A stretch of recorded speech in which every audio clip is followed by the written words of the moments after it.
नमस्कार दोस्तों, स्वागत है आपका अपना यूट्यूब चैनल टुडे एग्जाम पर। दोस्तों आज है आपका 21 मार्च 2023 और आज आपका एसएससी सीएचएसएल का एग्ज़ाम था। सेकेंड शिफ्ट की भी एग्ज़ाम समाप्त हो गई है। सेकेंड शिफ्ट के एग्ज़ाम में जीके जीएस के सेक्शन से जो प्रश्न पूछे गए सभी प्रश्नों को लेकर आ गए हैं।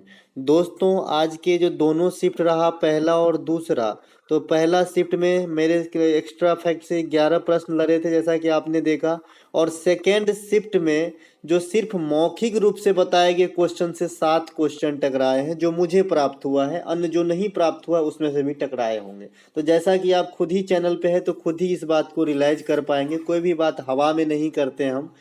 आईसीसी 2020 महिला वर्ल्ड कप 2023 किस देश में हुई थी? मैंने सब दिन कहा ये क्वेश्चन पूछा जाएगा जरूर, और सब दिन बताते आए हैं। जब भी कोई भी खेल की बात आई मैंने इस चीज़ को एक्स्ट्रा फैक्ट में इसी प्रकार से बिंदु डाल के जरूर आपको बताया है। तो ये point two point extra fact जो है आपके लिए क्रैश कोर्स का काम करता है एग्जाम की तैयारी में। तो यहाँ पे साउथ अफ्रीका के अंदर जो है 2023 वाली वुमेन वर्ल्ड कप हुआ है 2020, और यहाँ पे विजेता जो रहा है ऑस्ट्रेलिया ही रहा है। इसके ये 6th टाइटल थे, 6ठी टाइटल थे। ठीक है, तो ये बात ध्यान रखेंगे।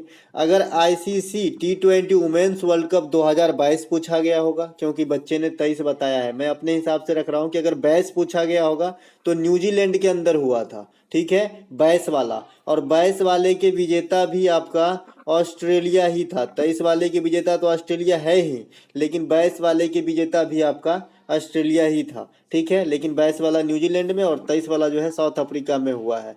इसके अलावा ICC T20 world cup women 2024 में जो होने वाली है ये आपका बांग्लादेश के अंदर होने वाली है, तो इन्हें भी ध्यान रखें। Under 90 T20 women world cup जो इस बार हुआ है ये आपका साउथ अफ्रीका में हुआ है 2023 के अंदर, और इसके विजेता भारत रहे हैं। ठीक है, अंडर 90 वाले का।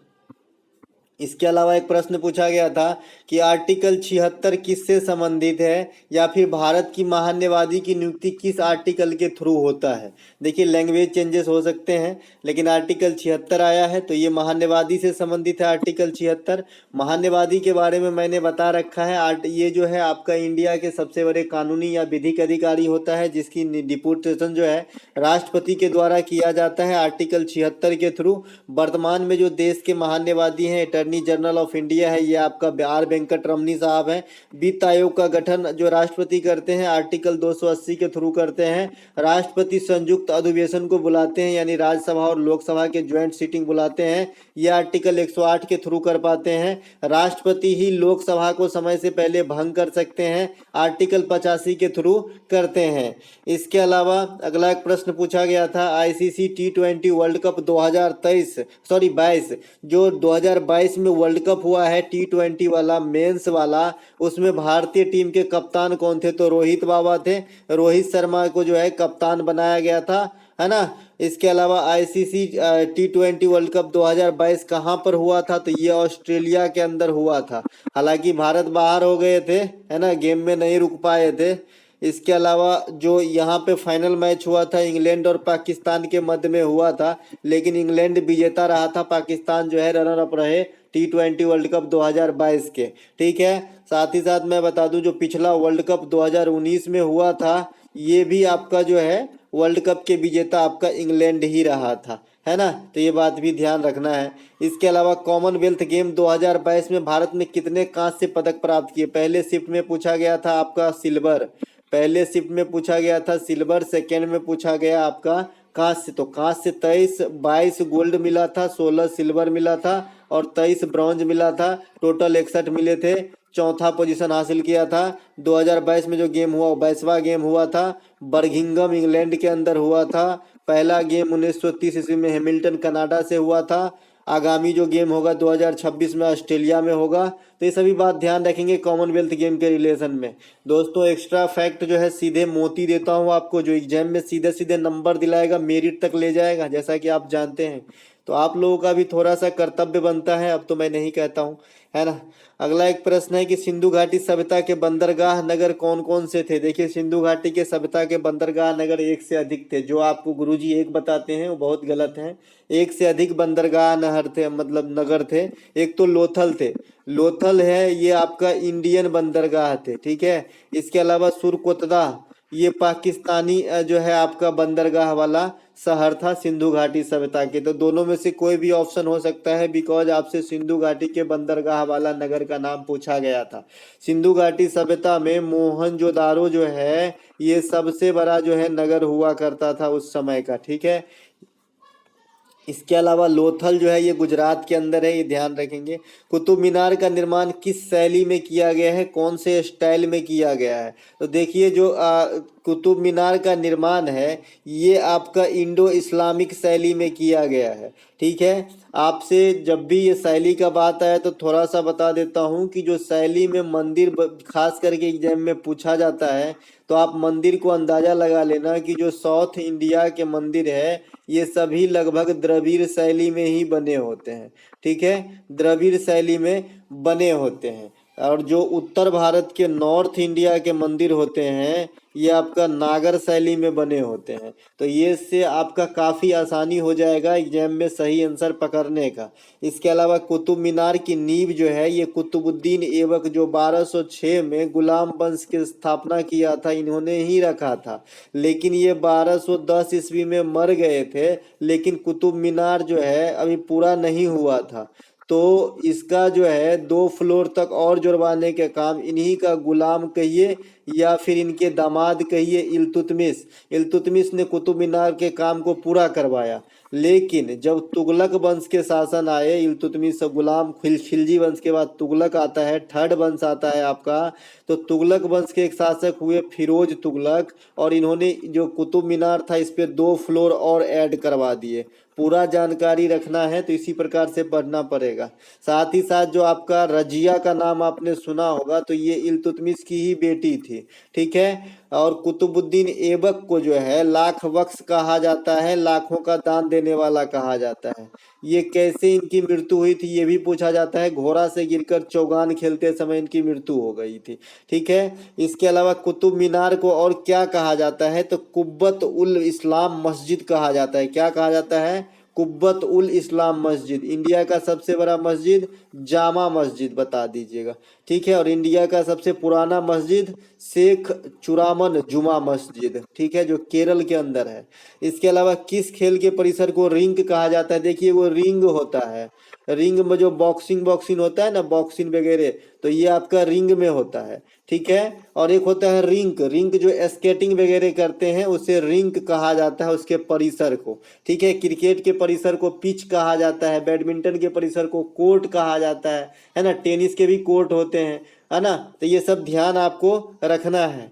इसके अलावा मैंने इससे जस्ट पहले वाले शिफ्ट में चर्चा किया था कि कोई भी कितना भी लूजर किताब हो, 2 चीज कभी नहीं जनगणना के बारे में आपको खराब छाप सकता है। एक तो लिंगानुपात और एक आपका जनसंख्या घनत्व, क्योंकि अगर इसमें एक का भी डिफरेंस हुआ तो किताबें गलत हो गया, लोग पढ़ेगा भी नहीं, ठीक है। तो आपसे लिंगानुपात पूछा गया है। लिंगानुपात 943 है इंडिया का, ठीक है। यानी 1000 जेंट्स के ऊपर 943 महिला जो है वर्तमान समय में है।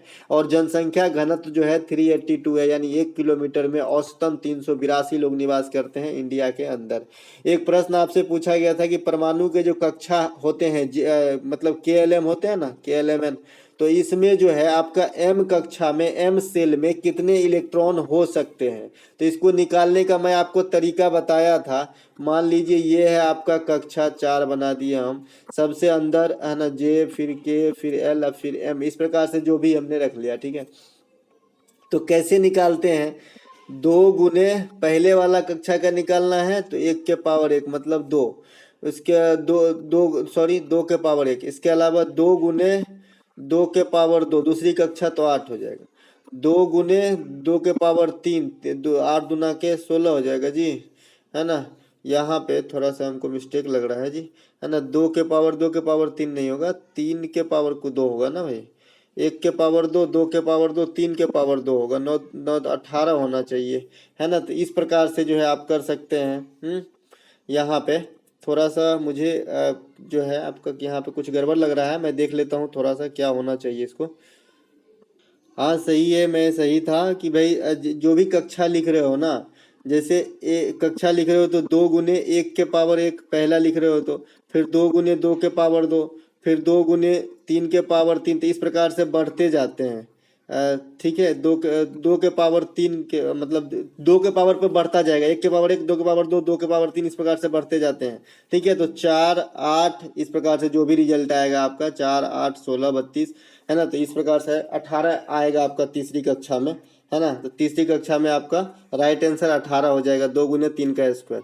इसके अलावा दक्षिण भारत की सबसे ऊंची चोटी पूछा गया था, मैंने कल ही बताया था। तो ये आपका अनाईमुदी जो है ये दक्षिण भारत की सबसे ऊंची चोटी है, इसे अन्नामलाई भी कहते हैं। और दक्षिण भारत की दूसरा सबसे ऊंची चोटी जो है ये आपका दोदा बेटा है। दोदा बेटा जो है दक्षिण भारत की दूसरी सबसे ऊंची चोटी, तो इसे भी ध्यान रखेंगे। स्टेच्यू ऑफ यूनिटी आज इससे पहले वाले शिफ्ट में बताया है, गुजरात में है, 182 मीटर की ऊंचाई है ना। और ये गुजरात के जो है पहले केवड़िया में हुआ करता था, लेकिन अब इसका नाम बदलकर एकता नगर कर दिया गया है, तो ये बात भी ध्यान रखेंगे। ये दुनिया के सरदार वल्लभ भाई पटेल की प्रतिमा है, जो दुनिया में इस समय खड़ा प्रतिमा 182 मीटर का और कहीं नहीं है। स्टेच्यू ऑफ यूनिटी के बीच से नर्मदा नदी बहती है, तो ये बात भी ध्यान रखेंगे। इनके मूर्तिकार के बारे में पूछता है तो राम सुतार बता देना, राम सुतार जो है इनके मूर्तिकार हैं, ध्यान रखें। हो जाती है कभी कभी भूल जाता है आदमी से ही, जो है भूलना आदमी का स्वभाव है जी। मैंने अभी ये सूत्र जो भूल गया है तो इस पे ज़्यादा। पिट्स इंडिया एक्ट कब लागू हुआ था, तो 1784 में हुआ था। ये जो है आपका रिपीट किया गया प्रश्न है, MS वर्ड 365 से एक प्रश्न आया था, लेकिन क्वेश्चन क्लियर नहीं है। एक प्रश्न आपसे पूछा गया था कि मस्तिष्क में भूख प्यास का केंद्र क्या होता है, तो जो थैलेमस होती है ये आपका जो है भूख प्यास ठंडा गर्म इस सब को पहचानने का काम करता है। और एक होता है हाइपोथैलेमस जो प्यार दर्द घृणा वगैरह को जो है महसूस करता है। ठीक है, ये सब मस्तिष्क के भाग है। प्रवृत्ति क्रिया का रिफ्लेक्शन जो है मेडुला ऑब्टुलंगा करता है। इस प्रकार से कुछ चुनिंदा क्वेश्चन है जो मस्तिष्क से आपको पूछा जाता है, तो ये बात ध्यान रखेंगे। इंडिया में ब्रेन रिसर्च सेंटर गुड़गांव में है, ये बात भी आपको ध्यान रखना है। तो मिलेंगे एक नए वीडियो में, तब तक के लिए जय हिंद।